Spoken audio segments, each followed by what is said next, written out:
رکھ دے گی جو تو اذا زلزلت الارض زلزالها واخرجت الارض اثقالها وقال الانسان ما لها. بڑی قیامت. اذا السماء انفطرت واذا الكواكب انتثرت واذا البحار فجرت. بڑی قیامت. اذا السماء انشقت واذنت لربها وحقت واذا الارض مدت والقت ما فيها وتخلت واذنت لربها وحقت. بڑی قیامت. اذا الشمس كورت واذا النجوم منكدرت واذا الجبال سيرت واذا العشار عطلت. بڑی قیامت. بڑی چھوٹی سے لے کر بڑی قیامت کا سلسلہ جب مائیں ذلیل ہوں گی. جب کتنا بڑا ظلم ہے. ایک نطفے سے بچی بنی, اسی نطفے سے بچہ بنا. بیٹی کو کوئی حصہ نہیں, سارا بیٹوں کو. کتنا بڑا ظلم ہے, کتنا بڑا ظلم ہے,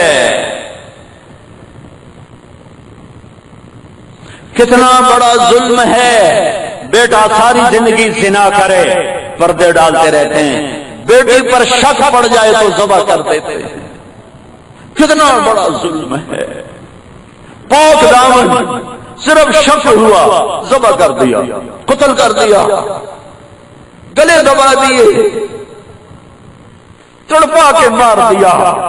یہ آنکھوں سے دیکھ کے بتا رہا ہوں میں, اسی معاشرے کا فرق. ساری زندگی جوان بیٹا زنا کر رہا ہے, شادی کر کے بھی زنا کر رہا ہے. کوئی نہیں کہ چھوڑ چھک کریں, چھوڑ چھک کریں. بیٹی سے بھول ہو کر کے گناہ ہی کر گئی, گناہ ہو گیا تو کب سے ذبح کرنا.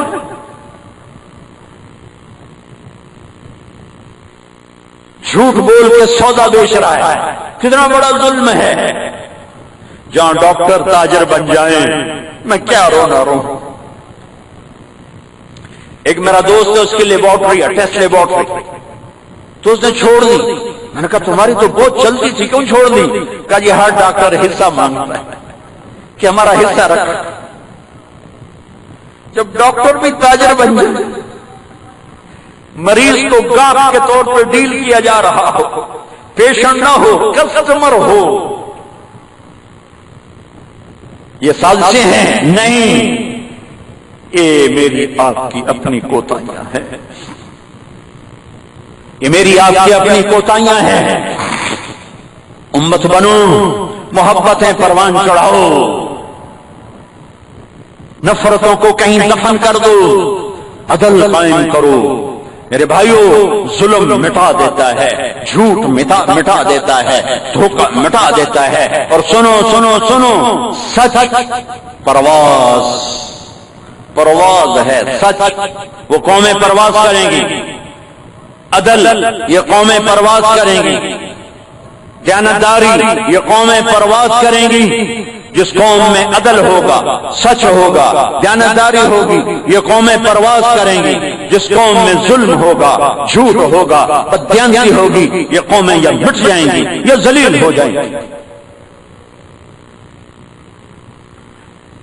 میرے بھائیو, میرے بھائیو, اپنے نبی کی زندگی کو سیکھو, یہ تبلیغ کا پیغام ہے. اپنے محبوب کی پیاری زندگی سیکھو, یہ تبلیغ کا پیغام ہے. مسلمان بن کے چلو, اس سے آگے تمہارا کوئی تعارف نہیں. هو سماکم المسلمین من قبل, تمہارے رب نے تمہارا نام مسلمان رکھا, تم نے اپنے کیا کیا نام رکھ لیے ہیں. جب اسپین ڈوبا تھا تو مذہب کی نفرت عروج پر تھی, کفر کے فتوے عروج پر تھے. سیاستدان ایک دوسرے کو نیچا دکھانے کے لیے ہر قانون پامال کر رہے تھے, شرافت کی دھجیاں اڑا رہے تھے, شریعت کو تار تار کر رہے تھے. اور صدی جس دھرتی نے اہل ایمان کا عروج دیکھا, پھر وہی اس تہے خاک سو گئے اور عبرت کا نشان بن گئے. غرناطہ کے محل میں بے ساختہ رو رہا تھا, وہاں چشموں کا پانی ابل رہا تھا, ساتھ ساتھ میری آنکھ کا چشمہ بھی ابل رہا تھا کہ میں غرناطہ کے عروج و زوال کو ماضی کے پس منظر میں دیکھ رہا تھا کہ یہاں کس طرح پرچم ہلالی لہراتا تھا۔ اللہ کے واسطے تھوڑا اوپر ہو کے دیکھو، نچلی سطح پہ مت سوچو۔ وہ فریب خوردہ شاہی جو پلا ہو کر گسوں میں، اس سے کیا خبر کہ کیا ہے رہو رسم شاہ بازی۔ امتی بنو، ایمان والے بنو، اسلام والے بنو، مومن بنو، موحد بنو، اللہ رسول کو راضی کرنے والے بنو، اپنے محبوب کی آنکھوں کی ٹھنڈک بنو، اپنی ماؤں کو عزت دو، باپ کو مقام دو، زندہ ہیں خدمت کر کے جنت کما لو، مر گئے ہیں ایصال ثواب کر کے کمی کوتاہیاں معاف کروا لو۔ ایک صحابی آئے، یا رسول اللہ مجھ سے گناہ ہو گیا ہے۔ آپ نے کہا تیری ماں زندہ ہے؟ کہا جی نہیں۔ کہا خالہ زندہ ہے؟ کہا جی ہاں۔ کہا جا خالہ کی خدمت کر، گناہ معاف ہو جائے گا۔ ایک شخص آئے عبید اللہ بن عمیر سے کہنے لگے میں نے ماں کو حج کرایا پیدل کندھے پہ بٹھا کر، کیا میں نے ماں کا حق ادا کر دیا؟ انہوں نے فرمایا ابھی تو ایک گھونٹ دودھ کا حق بھی ادا نہیں ہوا۔ ایک آدمی نے ماں کو حج کرایا، طواف کرا کے فارغ ہو کر حضرت عبداللہ بن عمر سے پوچھا جی حضرت میں نے ماں کو حج کرا دیا، کندھے پہ بٹھا کے حق ادا ہو گیا؟ تو انہوں نے فرمایا ابھی تو اس کی ایک تھکی ہوئی سانس کا حق بھی ادا نہیں ہوا۔ میرے نبی کی والدہ کو دنیا سے گئے ہوئے 57 سال ہو چکے ہیں، اور آپ حج کا قافلہ لے کے نکلے ہیں 12,000 صحابہ کو لے کر۔ اب آپ پہنچ کے وہ 70,000 ہو چکے ہیں، آپ راستے پر جا رہے ہیں، سامنے ابوا بستی ہے، لیکن آپ نے اونٹنی کو موڑا پہاڑوں کے اندر کی طرف۔ سارے سوچ میں پڑ گئے کہ اونٹنی پہاڑوں میں کیوں جا رہی، سارے پیچھے ہو لیے، چلتے چلتے چلتے چلتے ابوا کے پہاڑوں میں میرے نبی کی ماں آرام فرما رہی، پوری امت کی ماں، پوری کائنات کی ماں جناب آمنہ رضی اللہ تعالی عنہا 25 سال کی عمر میں اللہ نے اٹھا لیا، بلا لیا۔ آپ قبر کے پر اترے، اپریل کا مہینہ، دھوپ سخت، سر پہ کوئی ٹوپی چادر نہیں ہے، آپ ماں کی قبر کے سرانے آ کر بیٹھے یوں کر گھٹنے اٹھائے، ہاتھ یہاں رکھے اور سر گھٹنوں میں لیا، اور پھر جو رونا شروع کیا ہے، روتے روتے روتے گھنٹوں گزر گئے، پسینہ پسینہ ہو گئے، داڑھی آنسوں سے تر ہو گئی، اور اتنا روئے کہ دیکھنے والے بھی رو رہے تھے۔ 57 سال کے بعد پھر آپ نے فرمایا میں آج رات ادھر ہی ٹھہروں گا، اپنی ماں کی قبر کے پاس اپنا خیمہ لگوایا، رات وہاں قیام فرمایا، اور اس تمنا کا اظہار یہاں کہا یا کسی اور موقع پر کہا میں اس کو جوڑتا نہیں ہوں، لیکن اس تمنا کا اظہار کیا کاش میری ماں زندہ ہوتی تو لوگ دیکھتے میں کیسی نوکری کرتا، میں عشاء کی نماز کے مصلی پر ہوتا اور سورت فاتحہ شروع کر چکا تھا، اور ادھر سے میری ماں کہتی محمد، تو میں ماں کے لیے نماز توڑ دیتا۔ 6 سال کی عمر میں اللہ نے ماں کو اٹھایا۔ سن 2000 میں گیا حضرت آمنہ کی قبر پر، میں نے زندگی سفروں میں گزاری، 6 بر اعظم کے کتنی دفعہ چکر لگے ہیں، بیت اللہ کے اندر 2 دفعہ گیا ہوں، جو وہاں کھڑے ہو کر میری کیفیت تھی وہ کہیں نہیں تھی، کہیں نہیں تھی۔ کبھی اللہ موقع دے تو جا کے دیکھے، ہائے ہائے ہائے، 1400 سال پیچھے مڑ کے میں دیکھنے کی کوشش کر رہا تھا، چاروں طرف مینا کے کالے پہاڑ تھے، سناٹا تھا، سوچ رہا تھا سن 2000 میں یہ حال ہے، 1400 سال پہلے کیا حال ہوگا یہاں۔ اور ایک اونچی درمیانہ سا اونچا پہاڑ تھا، زیادہ اونچا نہیں تھا، کوئی 60-70 فٹ اونچی پہاڑی تھی، جس کے اوپر میرے محبوب کی ماں آرام فرما رہی تھی۔ اور میں چشم تصور میں دیکھنے لگا کہ 3 افراد کا قافلہ ہے، ایک میرے محبوب ہیں، ایک ان کے والد کی نوکرانی ہے ام ایمن، ایک آپ کی والدہ ہیں، اور وہاں اچانک موت نے وار کیا، غالباً ہارٹ اٹیک ہوا، اور وہاں وہ تڑپتی رہیں اور پہلو بدلتی رہیں، اور پھر آخر میں یہ لفظ کہا کل حی میت وکل جدید باد وقد ولدت طہرا، ہر زندہ نے مرنا ہے، ہر جوانی نے ڈھلنا ہے، لگتا ہے بیٹا میرا وقت آ چکا ہے، لیکن میں ایک ایسی نشانی چھوڑ کے جا رہا ہوں جو ساری کائنات کو پاک کر دے گا۔ کس نے وہاں قبر بنائی، کیسے تدفین ہوئی، مجھے آج تک سمجھ میں نہیں آیا، لیکن جب نیچے اترے ہیں تو ہمارے نبی پھر بھاگ کے اوپر چڑھ گئے، وہ بچے تھے وہ جلدی سے اوپر چڑھ گئے، ام ایمن بوڑھی ہیں، وہ اس رفتار سے اوپر گئی ہیں، جب اوپر گئی ہیں تو وہ منظر تھا، مکے ابوا کے پہاڑ بھی پگھل گئے۔ یہ واقعہ میں ہر دوسرے تیسرے بیان میں سناتا ہوں اور ہر دفعہ رونے لگ جاتا ہوں، حالانکہ کچھ عرصے کے بعد سناتے سناتے طبیعت پختہ ہو جاتی ہے کہ میں تمہیں کیسے بتاؤں اس روشن اسٹیڈیم میں بیٹھ کر وہ کیفیت تمہاری کیسے بن سکتی جو میں نے وہاں دیکھی۔ میرے نبی ماں کی قبر کوئی سینے سے لگایا ہوا تھا، اور جب تمہیں ایمن قریب آئی تو آپ فرما رہے تھے اماں تمہیں تو خبر تھی تیرے سوا میرا کوئی نہیں، تو مجھے چھوڑ کے کہاں چلی گئی۔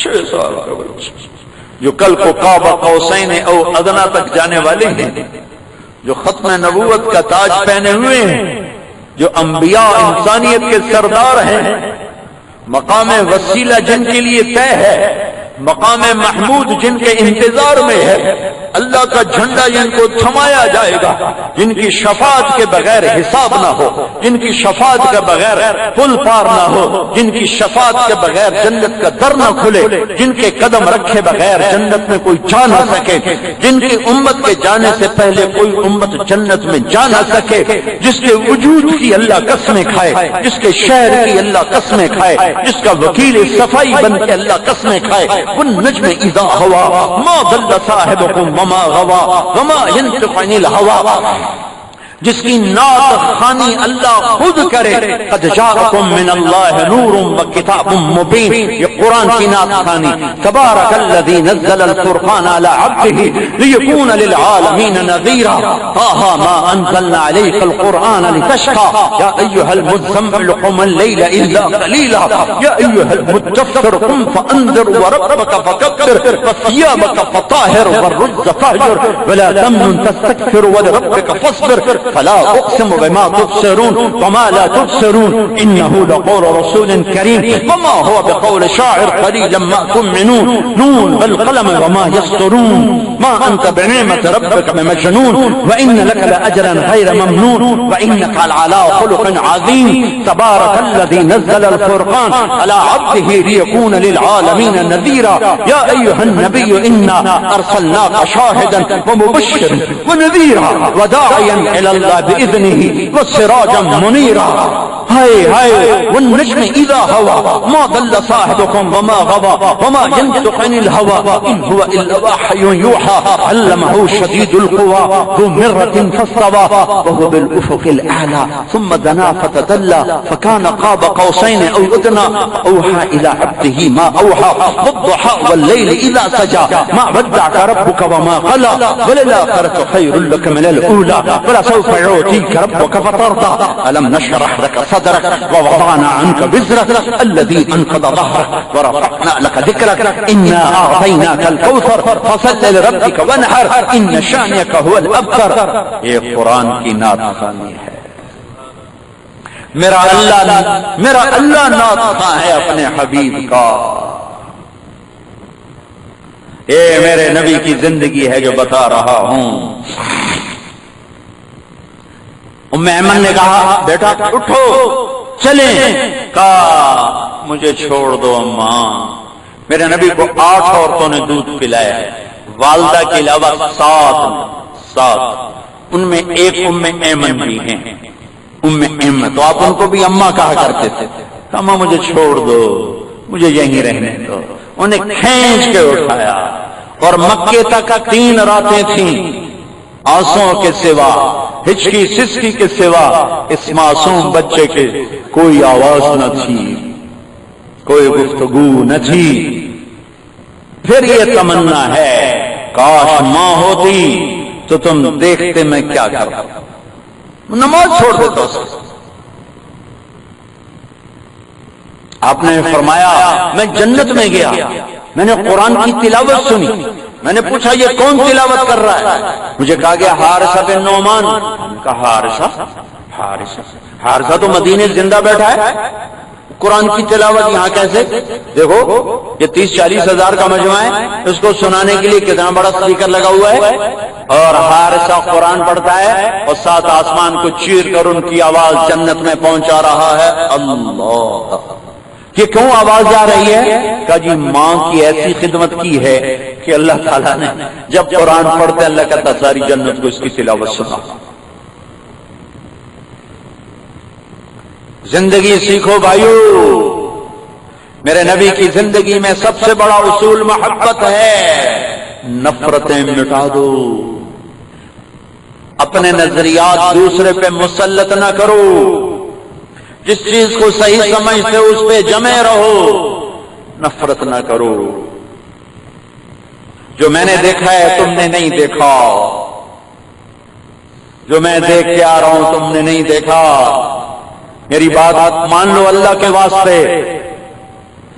احباب جمع ہے میر، حال دل کہہ لے، پھر التفات دلے دوستاں رہے نہ رہے۔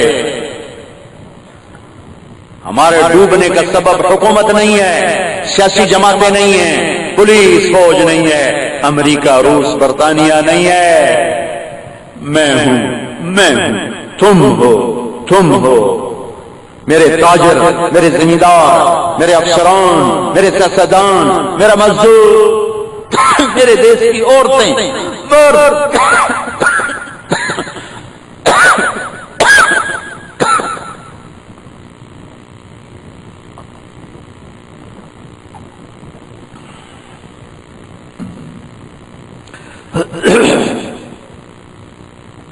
آؤ آج امت بنے، آؤ آج نبی والی پاکیزہ زندگی کو گلے سے لگائیں، ماں باپ کے لیے سکھ بنو، بیویوں کو عزت دو، اللہ کے واسطے اپنی بیویوں کو عزت دینا سیکھو۔ ہمارے معاشرے میں بیوی کو ذلیل کرنا مردانگی سمجھا جاتا ہے، بیوی کو گالی گلوچ تھپڑ مارنا دلیری سمجھا جاتا ہے، بیوی کے ماں باپ کو ذلیل کرنا، اس کے بھائی بہنوں کو ذلیل کرنا یہ چودھار سمجھی جاتی ہے۔ میں تمہیں اللہ رسول کا واسطہ دیتا ہوں، اپنی بیویوں سے حسن سلوک کرو، اور بیویوں سے کہتا ہوں اپنے خامدوں کو عزت دو۔ دنیا کا سب سے اہم رشتہ ہے میاں بیوی، دنیا کا سب سے مقدس رشتہ ہے ماں باپ، اور دنیا کا سب سے اہم رشتہ ہے میاں بیوی۔ بیوی کی وجہ سے ماں باپ کو خوار نہ کرو، ماں باپ کی وجہ سے بیوی کو ذلیل نہ کرو۔ اولاد کی وجہ سے بہت سے لوگ بیویوں کو ذلیل کرتے ہیں، بہت سی بیویاں اپنے اولاد کی خاطر اپنے خامن کو ذلیل کرتے ہیں، بہت سے خامن اپنے ماں باپ سے کے اثر میں آ کر، اپنے بھائی بہنوں سے اثر لے کر اپنی بیویوں کی زندگی برباد کر دیتے ہیں، بہت سی بیویاں اپنے ماں باپ کے اثر میں آ کر اپنے خامن کی زندگی برباد کر دیتی ہیں۔ سیکھو سیکھو میرے محبوب کی پاکیزہ زندگی سیکھو۔ باپ ہونے کے روب میں آ کر اولاد کو دبا کے رکھتے ہیں، انہیں ڈرا ڈرا کے باغی بنا دیتے ہیں، نافرمان بنا دیتے ہیں۔ میرے نبی نے فرمایا اسلام کا سب سے مضبوط عمل کیا ہے؟ صحابہ نے کہا نماز کا نہیں، جہاد کا نہیں، روزہ کا نہیں، حج کا نہیں۔ اچھا جی پھر کیا ہے؟ آپ نے کہا اسلام کا سب سے مضبوط عمل، سب سے مضبوط عمل، سب سے مضبوط عمل آپس میں اللہ کے لیے محبت کرنا ہے۔ محبت سیکھو، محبت سیکھو، اختلاف کے باوجود محبت سیکھو۔ اللہ کی جنت بہت بڑی ہے، جو کلمے پہ مر گیا ضرور جائے گا جنت میں، یا سیدھا جائے گا یا اللہ چاہے گا تو سزا دے کے ڈالے گا، جائے گا صحیح۔ اللہ کی جنت بہت بڑی ہے۔ دیانت کو زندہ کرو، عدل کو زندہ کرو، سچائی کو زندہ کرو، گھر کی محبت والی زندگی زندہ کرو۔ ہمارا سسرالی معاشرہ بڑا ظالم ہے، سسرالی معاشرہ بڑا ظالم ہے، آنے والی بچیوں کو ذلیل کر کے رکھ دیتے ہیں۔ میرے نبی کے اخلاق اپنے گھروں میں زندہ کرو تو تمہاری گھر کی زندگی تمہیں جنت میں پہنچا دے گی۔ جھگڑے بڑھاؤ نہیں، جھگڑے مٹاؤ۔ کس میں جھگڑا نہیں؟ کائنات کا افضل ترین جوڑا ہے نبیوں کے بعد علی و فاطمہ، جنت میں نور کی چمک اٹھے۔ لوگ فرشتوں سے کہیں گے یہ نور کی چمک کیسی؟ تو وہ ان سے کہیں گے جنت الفردوس میں علی و فاطمہ مسکرائے ہیں، ان کے دانتوں سے جو نور نکلا ہے اس نے جنت کو روشن کر دیا ہے۔ میرے نبی فاطمہ کے گھر میں آتے ہیں، وہ غمگین بیٹھی۔ آپ نے کہا بیٹی کیا ہوا؟ کہ میرا اور علی کا جھگڑا ہو گیا۔ اچھا علی کدھر ہے؟ کہا جی باہر نکل گئے۔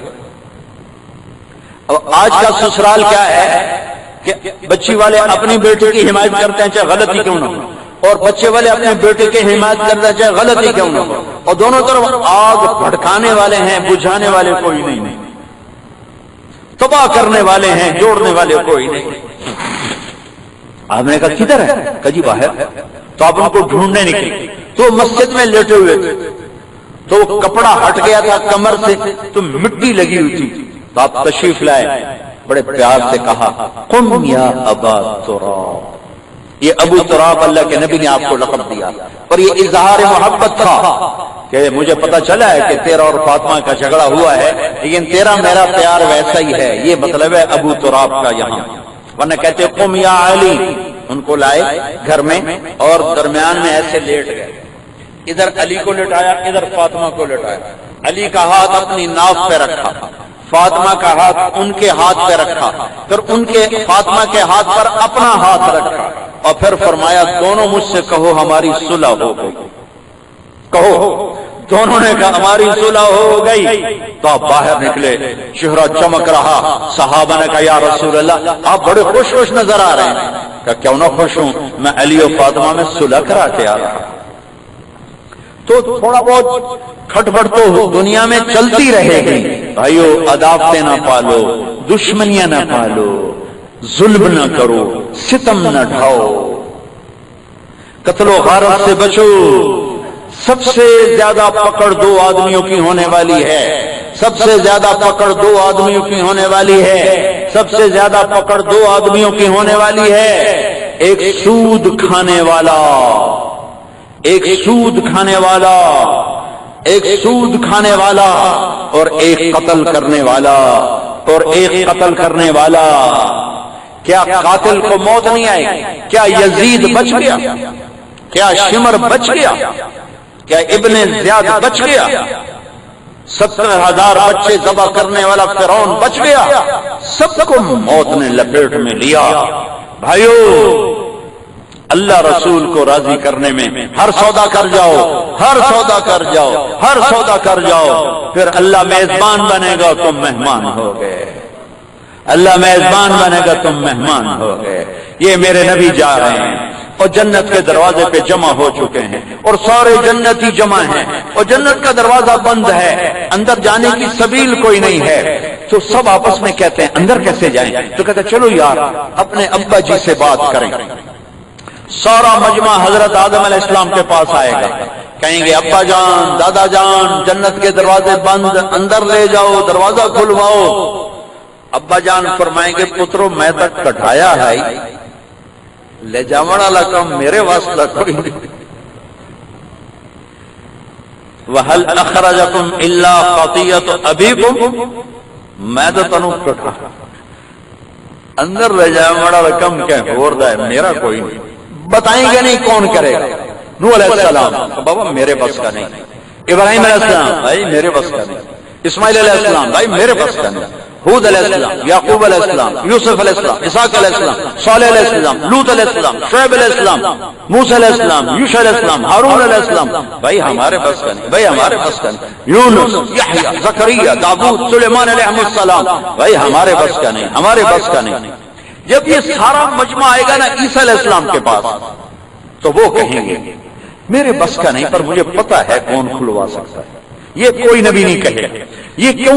ہر نبی کو پتا تھا کہ دروازہ کون کھلوا سکتا ہے. صرف اپنے نبی کی شان کو اونچا کر کے دکھانے کے لیے سارے نبیوں کی زبان بند کر دی. آخر میں عیسیٰ علیہ السلام کی زبان بندی ختم کی. وہ کہنے لگے مجھے پتا ہے آج کھلوائے گا کون. وہ کہیں گے تو آپ بتائیں. تو کہیں گے جاؤ حبیب اللہ، نبی اللہ، رسول اللہ، محمد مصطفیٰ صلی اللہ علیہ وسلم، اس کے سوا کوئی نہیں. سارا مجمع آئے گا، یا نبی اللہ، یا حبیب اللہ، یا رسول اللہ، استفتح لنا الباب. آپ کہیں گے انا لہو، میں ہی کھلواؤں گا. پھر آپ سارے جنتیوں کے سامنے پھر آپ نے کہا میرا اللہ مجھے اپنی تسبیح الہام کرے، پھر میں اللہ کی تعریف کروں. پھر اللہ خوش ہو کر کہے گا یا حبیبی یا محمد ارفع راسک سل تعطا اشفع تشفع.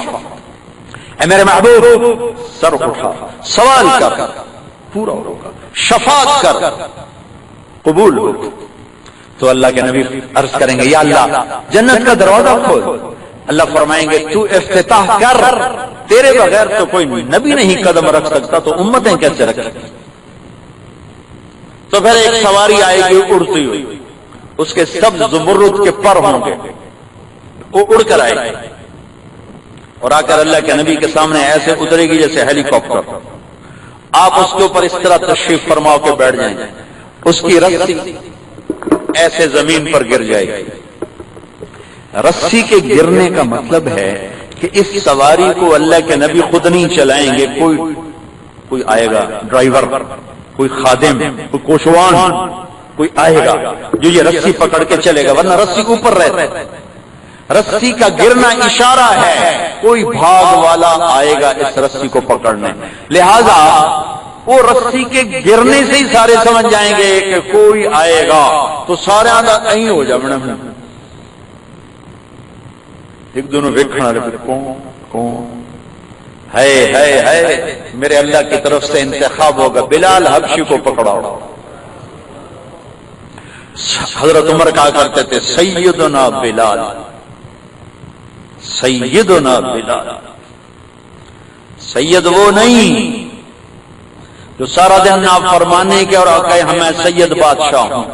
یہ سید ہے بلال، ہے حبشی، کہلایا سید کس وجہ سے؟ غلامی مصطفیٰ سے کی محمد سے وفا تو نے تو ہم تیرے ہیں، یہ جہاں چیز ہے کیا لوح و قلم تیرے ہیں. تو بلال آ کر رسی پکڑیں گے.